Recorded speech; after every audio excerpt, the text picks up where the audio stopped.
throughout my career, I have been given progressively more responsibility at almost every job that I've worked. Um, Kind of the role that I see in leadership of any good leader is that you are able to facilitate conversations that lead to uh, identifying clear goals, and then finding ways and working with a group of people, of course, finding ways to get that group of people all moving towards that goal in their respective areas of expertise. I think that with the American Federation of Government Employees, where I came in as a comm specialist, and then I was promoted to the Deputy Director of Communications, and then eventually the Communications Director. Really, my philosophy started with listening to my members across the country and what they were looking for in their communications campaigns in their states and in the agencies that they represented. Listening to my staff, kind of working with them to mentor them, help them grow in their own abilities, and then once they,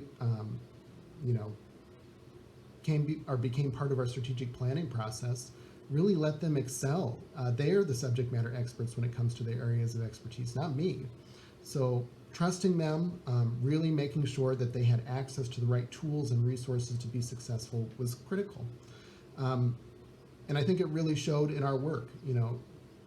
Going into even the Obama years, it was really difficult to advocate for federal employees, but unionized employees within a hostile environment. Agencies were not very much friendly. Agency leadership was not very friendly to labor rights. The Labor Department, we didn't see much help from them, and Congress sure as heck wasn't any help. So it was a tough environment to have any wins, but we were able to kind of retain some of the key things that really protect employees on the federal work site. Going into the Trump administration, it was a free-for-all.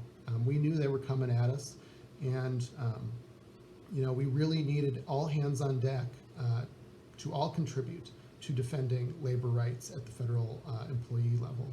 Unfortunately, I didn't get to spend as much time as I wanted to at the union, but I'm really proud of the work that I was able to lead for my team. We won multiple labor communications awards in 2016 and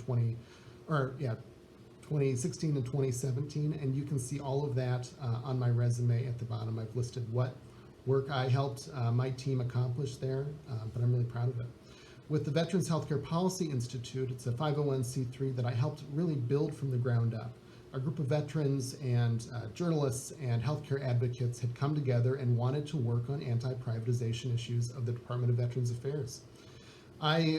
It was a pretty diverse group of people with varying experience levels of kind of what an organization could look like and how you build one. It really caused me to have to be innovative in the partnerships that I reached out to. We were really a startup, so we had to rely on our allies across the political spectrum, on veterans groups across the political spectrum, to really kind of help carry our message and help us build ourselves as an organization. So really, again, when it comes to leadership, I think that facilitating conversation and folks to kind of identify what those goals are is critical. Helping them recognize their part in getting to that goal is really important, and one of the most important jobs of a leader. And then making sure that you're providing them the kind of tools and resources, but also skill building and mentoring where needed to make sure that we're continually making progress. And finally, just kind of letting them loose. Folks, we can't do this as the Iowa Democratic Party just at headquarters. There's a role in this party for everyone to be an organizer and everyone to be a fundraiser, because it's the only way that we're going to win.